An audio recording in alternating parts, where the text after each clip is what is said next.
Hello everyone. आज हम ऐसे कहानीकार के बारे में बात करने वाले हैं जिनको कलम का जादूगर भी कहा जाता है। आई होप आप समझ गए होंगे। मैं बात कर रही हूँ मुंशी प्रेमचंद जी के बारे में, जिनका जन्म 31 जुलाई 1880 में हुआ था और इनकी मृत्यु 8 अक्टूबर 1936 में हुई थी।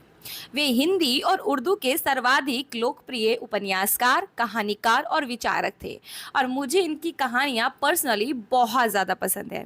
इन्होंने 1.5 दर्जन से ज़्यादा उपन्यास लिखे, 300 प्लस कहानियां लिखी जो कि हिंदी और उर्दू में प्रकाशित हैं। हिंदी और उर्दू की प्रसिद्ध पत्रिकाओं जैसे कि ज़माना, सरस्वती, माधुरी, मर्यादा, चांद, सुधा आदि में भी इन्होंने लिखा है। उन्होंने हिंदी समाचार पत्र जागरण और साहित्यिक पत्रिका हंस का संपादन और प्रकाशन भी किया है। इनके अंतिम जो रचनाएं हैं उनके बारे में बात करें तो इनका अंतिम निबंध था महाजनी सभ्यता, अंतिम व्याख्यान था साहित्य का उद्देश्य, अंतिम कहानी थी कफन, अंतिम पूर्ण उपन्यास था गोदान और अपूर्ण उपन्यास था मंगलसूत्र। मतलब जो उपन्यास ये पूरा नहीं कर पाए थे उसका नाम था मंगलसूत्र। इनको उपन्यास का सम्राट कहा जाता था। वे अपनी कहानियों और उपन्यासों के माध्यम से सामाजिक यथार्थ को दर्शाने के लिए बहुत ज़्यादा प्रसिद्ध थे। मतलब जैसा चल रहा होता उसको वैसे ही है कहानियों और उपन्यासों में बताते थे। उन्होंने उस समय में व्याप्त असमानता और सामाजिक अन्याय जैसे मुद्दों को अपनी रचनाओं में उजागर किया। उनकी रचनाएं आज भी प्रासंगिक हैं, आज के ज़माने में भी बिल्कुल सूट बैठती है। चलिए जानते हैं उनके जीवन के बारे में।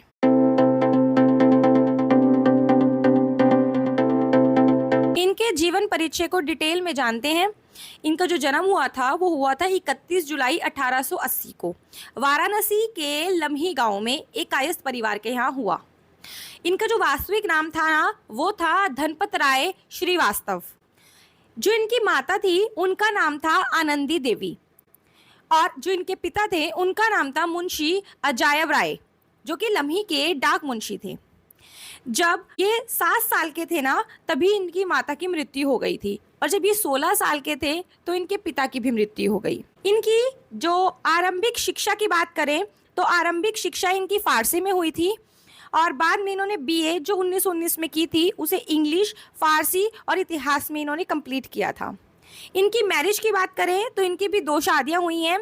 पहली शादी 15 वर्ष की अवस्था में हुई थी। इनकी जो दूसरी शादी हुई थी वो हुई थी शिवरानी देवी से, जो कि एक बाल विधवा थी लेकिन वो एजुकेटेड थी। उन्होंने कुछ कहानियां वो प्रेमचंद घर में एक पुस्तक भी लिखी थी। इनके बच्चों की बात करें तो इनके 3 बच्चे थे, श्रीपत राय, अमृत राय और एक बेटी थी कमला देवी श्रीवास्तव। एक शिक्षक भी थे, एक लेखक भी थे और एक पत्रकार भी थे।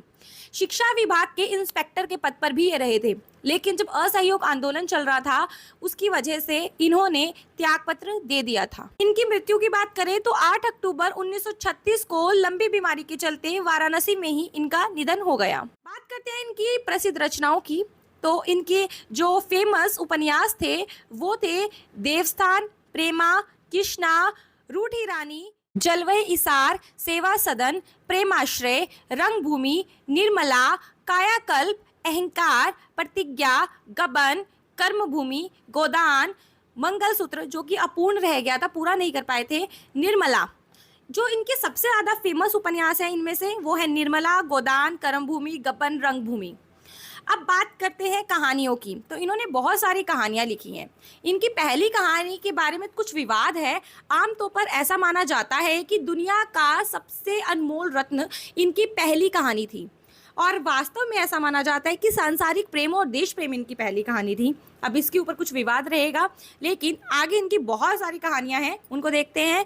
अंधेर, अनाथ लड़की, अपनी करनी, अमृत, आखिरी तोहफा, आखिरी मंजिल, आत्मसंगीत, आत्माराम, 2 बैलों की कथा, आल्हा, इज्जत का खून, इस्तीफा, ईदगाह, ईश्वरीय न्याय, उद्धार, एक आज की कसर, एक्ट्रेस, कप्तान साहब, कर्मों का फल, क्रिकेट मैच, कवच, कातिल, कोई दुख नहीं तो बकरी खरीद लो, कौशल, खुदी, गैरत की कटार, गुल्ली डंडा, घमंड का पुतला, ज्योति, जेल, झांकी, ठाकुर का कुआं, तैतर, त्रिया चरित्र, टांगे वाले की बड़, त्रिशूल, दंड, दुर्गा का मंदिर, देवी, देवी एक और कहानी, दूसरी शादी, दिल की रानी, 2 सखियां धिक्कार, नेकी, नरक का मार्ग, नैराश्य, लीला, नशा, नसीहतों का दफ्तर, नाग पूजा, नादान दोस्त, निर्वासन, पंच परमेश्वर, पत्नी से पति, पुत्र प्रेम,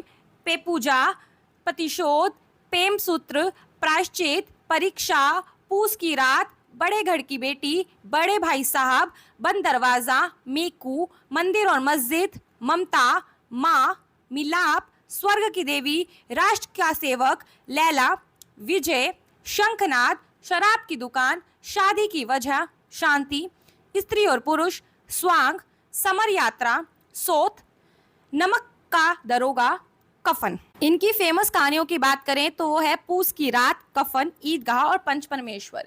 अगर आपको भी मेरी तरह मुंशी प्रेमचंद जी की कहानियाँ बहुत पसंद है तो आप उनको सुन सकते हो। इसी चैनल पर एक अलग से प्लेलिस्ट बनी हुई है प्रेमचंद जी की कहानियाँ, उसमें आपको उनकी अभी तक 10 कहानियाँ मैंने कवर की है, आप उनको सुन सकते हो और आप जान सकते हो कि वो कैसी कहानियाँ लिखते थे और वो आज के समाज से कैसे रिलेट करती हैं। बात करें उनके नाटकों की तो उन्होंने लिखा है संग्राम, करबला और प्रेम की वेदी। निबंध की बात करें तो पुराना जमाना नया जमाना, स्वराज के फायदे, कहानी कला, कौमी भाषा के विषय में कुछ विचार, हिंदी उर्दू की एकता, महाजनी सभ्यता, उपन्यास, जीवन में साहित्य का स्थान। कुछ बुक्स के इन्होंने अनुवाद करे हैं जैसे कि टॉलस्टॉय की कहानियाँ, गाल्सवर्दी के 3 नाटकों का हड़ताल, चांदी की डिबिया, न्याय।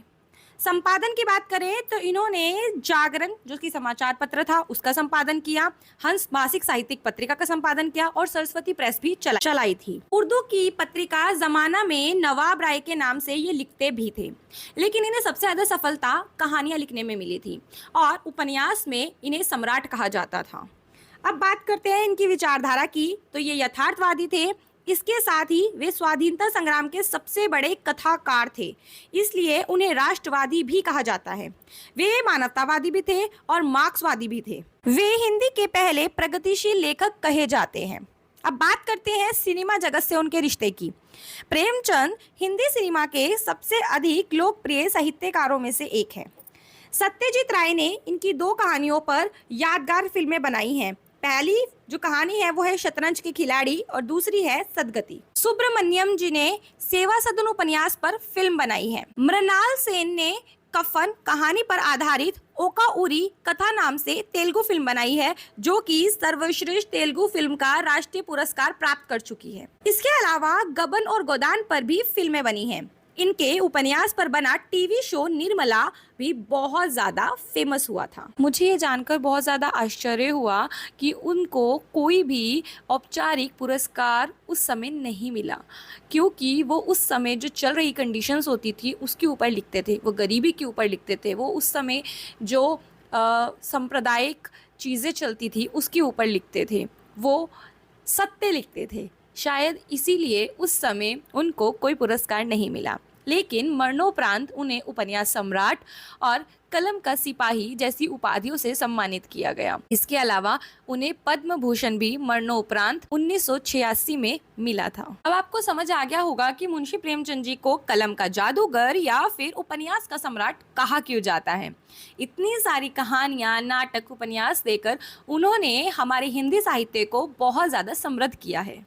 अगर ये वीडियो आपको इन्फॉर्मेटिव लगी हो और आपको प्रेमचंद जी के बारे में बहुत कुछ जानने को मिला हो तो इसे लाइक कर देना, शेयर कर देना। चैनल पर पहली बार आए हो तो प्लीज़ इसको सब्सक्राइब करके जाना। मिलते हैं नेक्स्ट वीडियो में, तब तक के लिए बाय बाय।